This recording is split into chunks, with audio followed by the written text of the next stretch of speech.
it's because it is. You may remember me as the guy who got some awards from Google for being the first to search these pigeon-related phrases.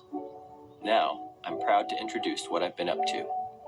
This is Kopi Merpati, a new, exotic, feces-based coffee, similar to Kopi Luwak. The main difference is that my coffee is ingested, digested, and excreted by pigeons, whereas Kopi Luwak comes from the Asian palm civet. You may be wondering about the animal welfare concerns related to Kopi Luwak, where the animals are kept in cages and force-fed the coffee cherries. Not so with Kopi Merpati. All of our birds eat the coffee grounds of their own free will. They are in peak health, well-hydrated, and produce decadently moist droppings. Drinking a cup of Kopi Merpati has been likened to getting a damp slap in the face. So let's try it. Oh yeah, that's good. Beef Wellington, maybe even a Leaf Bellington. But have you ever heard of a Leaf Wellington? Start by gathering some leaves, throwing them in a blender, and then grinding them up. What? And then put them in a bowl and mix in some water and some flour until you get a sloppy leaf mess like this. Put your leaf slop into a loaf pan to make a leaf loaf. Okay. Make it 375 degrees until golden brown like this. No, hold on, I'm so And then you confused. also want to cook up some mushroom duxelle. And you want to use some moldy corn leaves as the prosciutto. Smush on your mushroom duxelle. And then smear on some Chick-fil-A sauce onto your leaf loaf. Hold on. And roll it up just like a beef Wellington, and then put it inside some puff pastry. No, hold Once on. you have it rolled up, add some egg wash, and then score the top. Throw it in the oven until it becomes golden brown, just like this. Hold on, that looks good, though. Then grab your nearest electric Hold on, stove but hold on. and cut a perfect portion. Nah. Plate your leaf Wellington, add some maple syrup and a sage leaf. And there you have the perfect leaf Wellington. Shalom. Call halal Yahweh Bahashem Yahweh Shai Bahashem Rakakwadash. Double honors to the apostles and elders of Great Millstone. Peace and blessings to all the Akim doing this work in sincerity and in truth. This is the brother Yakanan from the GMS Houston camp. And this lesson is just going into the food for famine. So what you should have seen before the video was someone making some pigeon poop coffee and someone making a I don't even know what that was. Some food out of the yard. And this is just a quick lesson just going into the famine that's coming. And I'll just jump right into it. This is Matthew 24:3. And as he sat upon the Mount of Olives, that's Yahushua, the disciples came unto him privately, saying, Tell us, when shall these things be? And what shall be the sign of thy coming and the end of the world? And Yahushua answered and said unto them, Take heed that no man deceive you, for many shall come in my name, saying, I am Hamashiach, and shall deceive many. And that's not just to say that they're saying that they're Yahushua. They're saying that they're the anointed, that they're sent by Yahushua or Jesus or whatever other name they're coming in. They're saying they're anointed. And ye shall hear of wars and rumors of wars. See that ye be not troubled, for all these things must come to pass, but the end is not yet.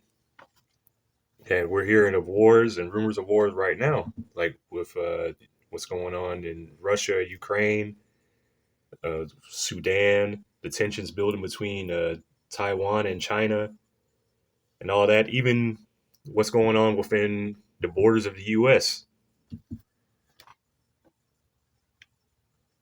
For nation shall rise against nation, and kingdom against kingdom, and there shall be famines and pestilences and earthquakes in diverse places. And one of the I guess the next pestilence that's on the block is a fungal infection that's going around. Supposedly it's ripping through Africa right now, but we'll see. And there's earthquakes happening all over the world. I think there was one just recently today in Australia. And over the last week, I mean, if you look at the earthquake, I think it's earthquakes.usgs. There's over 2,000 earthquakes just in this week. So, you're seeing these signs that Yahushua is returning, but these are just the beginnings. Oh, so I could just read the next verse. All these are the beginning of sorrows. And all this stuff going on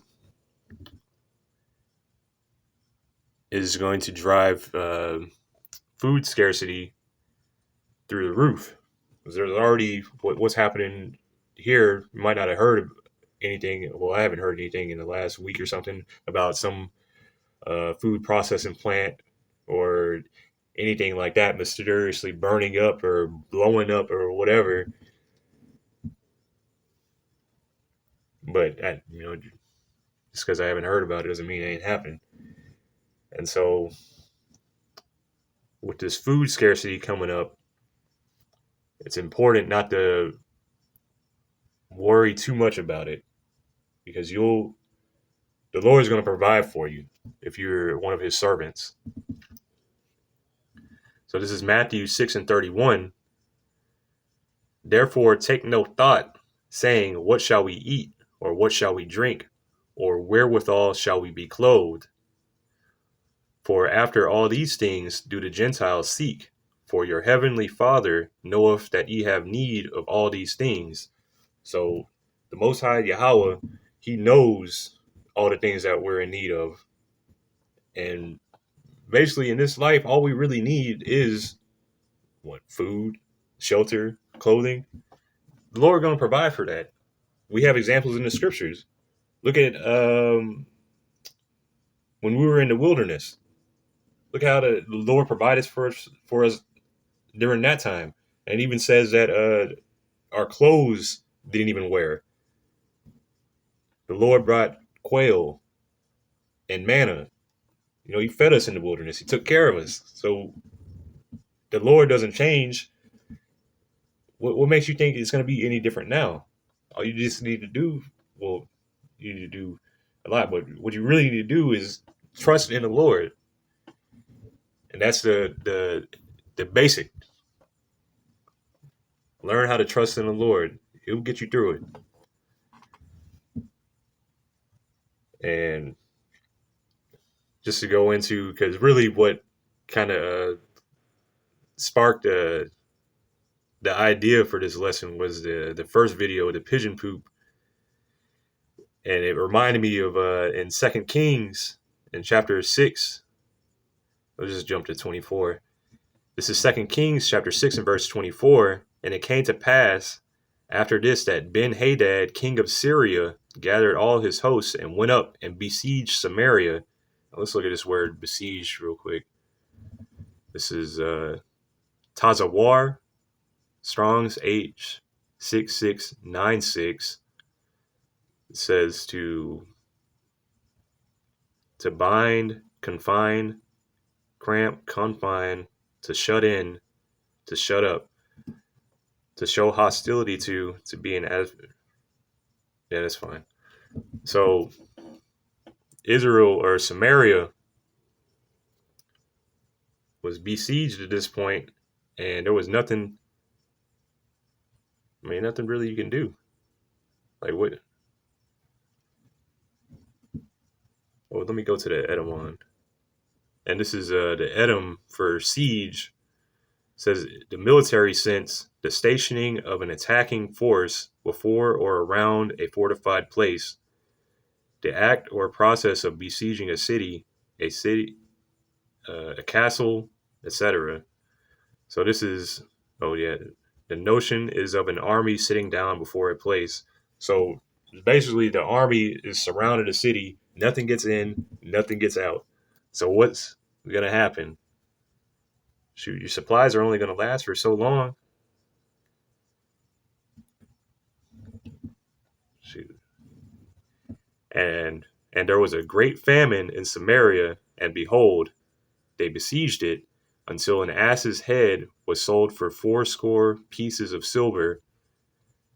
That's they had the city surrounded for however long that it drove up the prices for an ass's head.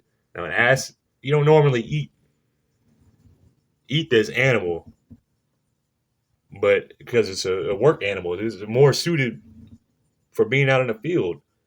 So this animal sold for 80 pieces of silver.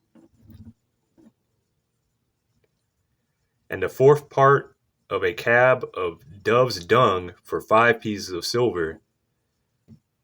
And, they were eating the bird poop. And that's what the first video reminded me of. Like, oh, they're selling bird poop now? It must be a famine coming. Like, people, like, it was just some guy. He just really enjoys, some weird people out there. He just really enjoys bird poop. And as the king of Israel was passing by upon the wall, there cried a woman unto him, saying, Help, my lord, O king. And he said, If Yahweh do not help thee, whence shall I help thee? Out of the barn floor, or out of the winepress? And the king said to her, What aileth thee? And she answered, This woman said unto me, Give thy son, that we may eat him today, and we will eat my son tomorrow. So we boiled my son, and did eat him.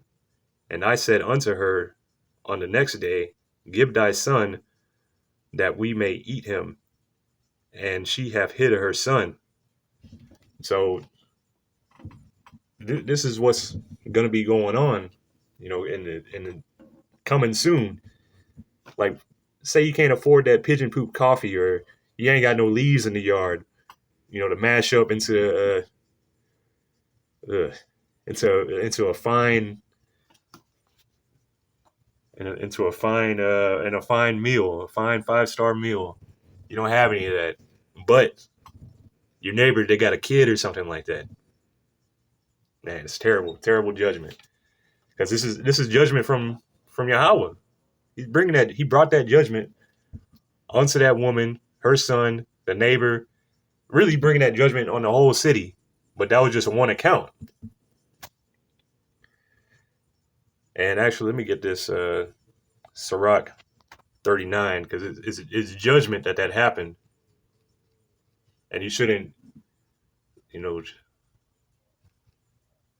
feel any kind of way about that when you see judgment happening.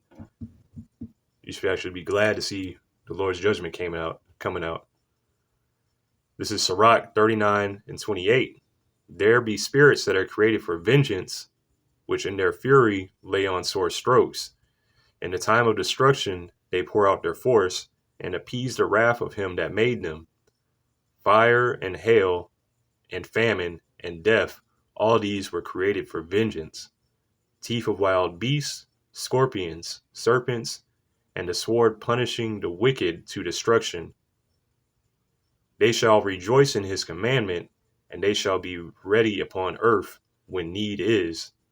And when their time is come, they shall not transgress his word. So,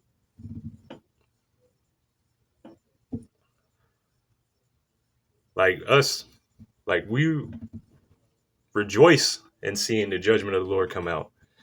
And also, in this coming times, or right now, the world is in such a wicked state that it needs for this, for these spirits to come out and and carry out the Lord's judgment. Like this stuff needs to happen. Because way things are going right now and where they're headed, like it's gonna be terrible.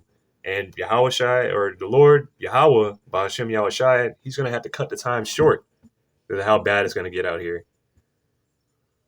I mean, shoot, even you might not even be able to find pigeon poop in the stores. You might have to go hunt it down yourself. Shoot. This is Isaiah 65:13. Therefore, thus saith the Lord Yahweh, Behold, my servants shall eat, but ye shall be hungry. Behold, my servants shall drink, but ye shall be thirsty. Behold, my servants shall rejoice, but ye shall be ashamed. Behold, my servants shall sing for joy but ye shall cry for sorrow of heart, and shall howl for vexation of spirit.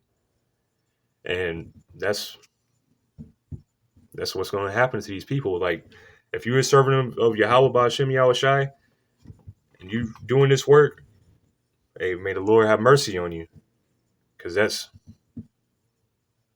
ultimately what the Lord is promising. Like, the Lord's going to have mercy on you if you're one of His servants. And let me get this last one, and then I'll go ahead and close out. Oh, I got it right here. This is Sirach 2 and verse 9.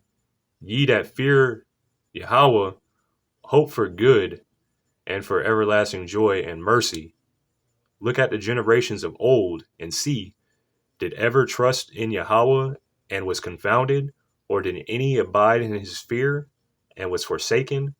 Or whom did he ever despise that called upon him?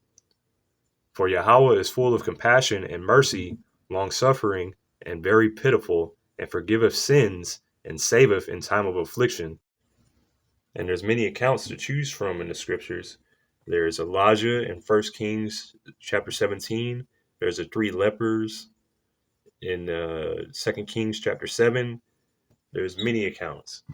And with that, Shalom.